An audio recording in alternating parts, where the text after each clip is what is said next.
Chapter 7 of Hatchet by Gary Paulson. "Mother!" He screamed it, and he could not be sure if the scream awakened him or the pain in his stomach. His whole abdomen was torn with great rolling jolts of pain, pain that doubled him in the darkness of the little shelter, put him over and face down in the sand to moan again and again, "Mother! Mother! Mother!" Never anything like this. Never. It was as if all the berries, all the pits had exploded in the center of him, ripped and tore at him. He crawled out the doorway and was sick in the sand, then crawled still further and was sick again, vomiting and with terrible diarrhea for over an hour. For over a year, he thought, until at last emptied and drained of all strength. Then he crawled back into the shelter and fell again to the sand and could not sleep at first, could do nothing except lie there, and his mind decided then to bring the memory up again. In the mall, every detail. His mother sitting in the station wagon with the man, and she had leaned across and kissed him. Kissed the man with short blonde hair, and it was not a friendly peck, but a kiss. A kiss where she turned her head over at an angle and put her mouth against the mouth of the blond man who was not his father, and kissed, mouth to mouth, and then brought her hand up to touch his cheek, his forehead, while they were kissing, and Brian saw it. Saw this thing that his mother did with the blond man. Saw the kiss that became the secret that his father still did not know about, know at all. The memory was so real that he could feel the heat in the mall that day, could remember the worry that Terry would turn and see his mother, could remember the worry of the shame of it, and then the memory faded, and he slept again. Awake. For a second, perhaps two, he did not know where he was still in his sleep somewhere. Then he saw the sun streaming in the open doorway of the shelter and heard the close, vicious whine of the mosquitoes and knew. He brushed his face and completely welted now with 2 days of bites, completely covered with lumps and bites, and was surprised to find the swelling on his forehead had gone down a great deal, was almost gone. The smell was awful, and he couldn't place it.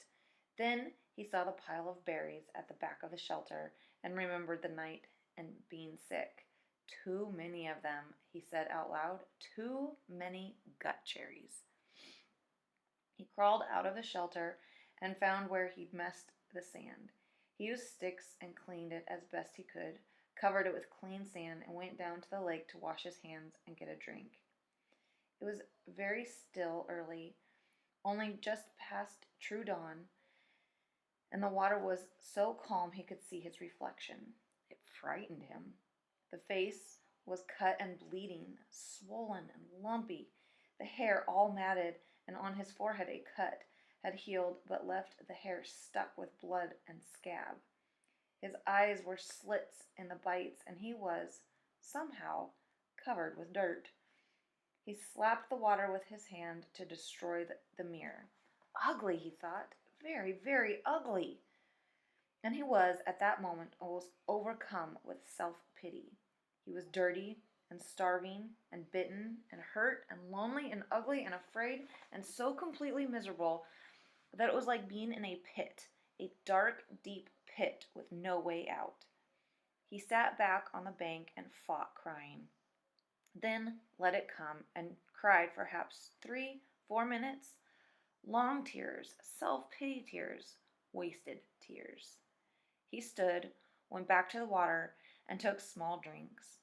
As soon as the water hit his stomach, he felt the hunger sharpen, as it had before, and he stood and held his abdomen until the hunger cramps receded. He had to eat. He was weak with it again, down with the hunger, and he had to eat. Back at the shelter, the berries lay in a pile where he had dumped them when he grabbed his windbreaker. Gut cherries, he called them in his mind now, and he thought of eating some of them. Not such a crazy amount as he had, which he felt brought on the sickness in the night, but just enough to stave off the hunger a bit. He crawled into the shelter.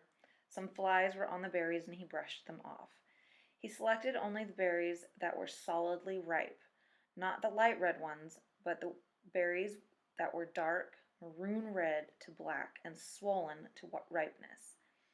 When he had a small handful of them, he went back down to the lake and washed them in the water. Small fish scattered away when he splashed the water up, and he wished he had a fishing line and a hook. Then he ate them carefully, spitting out the pits. They were still tart, but had a sweetness to them, although they seemed to make his lips a bit numb. When he finished, he was still hungry, but the edge was gone, and his legs didn't feel as weak as they had. He went back to the shelter. It took him half an hour to go through the rest of the berries and sort them, putting all the fully ripe ones in a pile on some leaves, the rest in another pile. When he was done, he covered the 2 piles with grass he tore from the lake shore to keep the flies off, and went back outside. They were awful berries, those gut cherries, he thought, but there was food there, food of some kind, and he could eat a bit more later tonight if he had to. For now he had a full day ahead of him. He looked at the sky through the trees and saw that while there were clouds, they were scattered and did not seem to hold rain. There was a light breeze that seemed to keep the mosquitoes down, and, he thought, looking up along the lakeshore, if there was one kind of berry, there should be other kinds, sweeter kinds. If he kept the lake in sight as he had done yesterday, he should be all right, should be able to find home again. And it stopped him. He had actually thought it this time. Home. 3 days. No, 2. Or was it 3? Yes, this was the 3rd day, and he had thought of the shelter as home. He turned and looked at it, studied the crude work. The brush made a fair wall, but not weather-tight. But it did cut off the wind. He hadn't done so badly at that. Maybe it wasn't much, but also maybe it was all he had for a home. All right, he thought, so I'll call it home. He turned back and set off up the side of the lake, heading for the gut cherry bushes, his windbreaker bag in his hand. Things were bad, he thought, but maybe not that bad. Maybe he could find some better berries. When he came to the gut cherry bushes, he paused. The branches were empty of birds, but still had many berries, and some of those that had been merely red yesterday were now a dark maroon to black, much riper. Maybe he should stay and pick them to save them. But the explosion in the night was still much in his memory, and he decided to go on. Gut cherries were food, but tricky to eat. He needed something better. Another 100 yards up the shore, there was a place where the wind had torn another path. These must have been fierce winds, he thought, to tear places up like this, as they had the path he had found with the plane when he crashed. Here the trees were not all the way down, but twisted and snapped off halfway up from the ground, so their tops were all down and rotted and gone, leaving the snags poking into the sky like broken teeth. It made for tons of dead and dry wood, and he wished once more he could get a fire going. It also made a kind of clearing. With the tops of the trees gone, the sun could get down to the ground, and it was filled with small thorny bushes that were covered with berries. Raspberries. These he knew because there were some raspberry bushes in the park, and he and Terry were always picking and eating them when they biked past. The berries were full and ripe, and he tasted one to find it sweet, and with none of the problems of the gut cherries. Although they did not grow in clusters, there were many of them, and they were easy to pick, and Brian smiled and started eating. Sweet juice, he thought. Oh, they were sweet, with just a tiny tang, and he picked and ate and picked and ate, and thought he had never tasted anything this good. Soon, as before, his stomach was full. But now he had some sense, and he did not gorge or cram down more. Instead, he picked more and put them in his windbreaker, feeling the morning sun on his back and thinking he was rich. Rich with food now. Just rich. and he heard a noise to his rear, a slight noise, and he turned and saw the bear. He could do nothing, think nothing. His tongue, stained with berry juice, stuck to the roof of his mouth, and he stared at the bear. It was black, with a cinnamon-colored nose not 20 feet from him, and big. No, huge. It was all black fur and huge. He had seen one in the zoo in the city once, a black bear, but it had been from India or somewhere. This one was wild and much bigger than the one in the zoo, and it was right there. Right there. The sun caught the ends of the hairs along his back, shining black and silky. The bear stood on its hind legs, half up, and studied Brian. Just studied him. Then lowered itself and moved slowly to the left, eating berries as it rolled along, waffling and delicately using its mouth to lift each berry from the stem. And in seconds, it was gone. Gone, and Brian still had not moved. His tongue was stuck to the top of his mouth and the tip half out. His eyes were wide and his hands were reaching for a berry. Then he made a sound, a low It made no sense.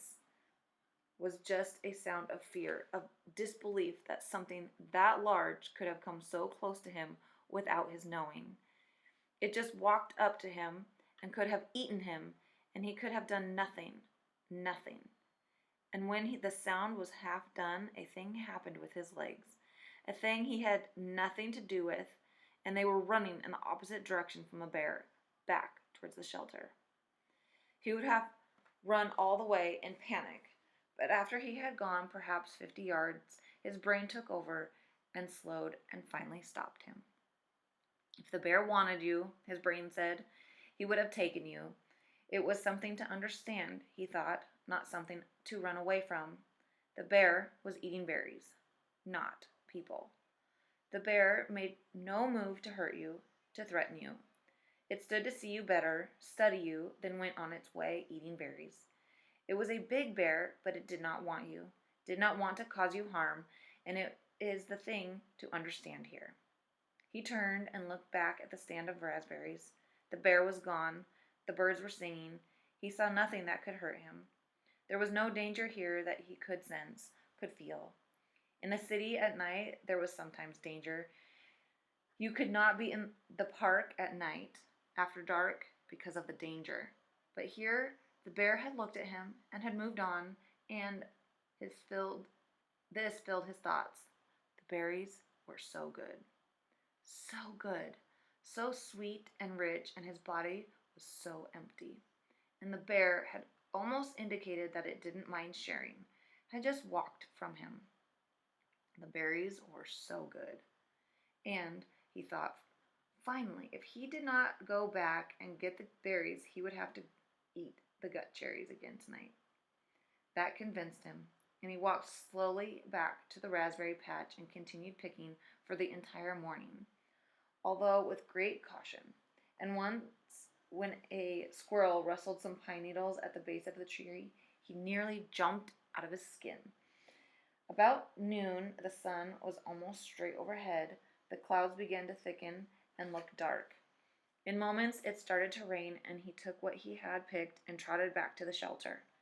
He had eaten probably 2 pounds of raspberries and had maybe another 3 pounds in his jacket, rolled in a pouch. He made it to the shelter just as the clouds completely opened and the rain roared down in sheets.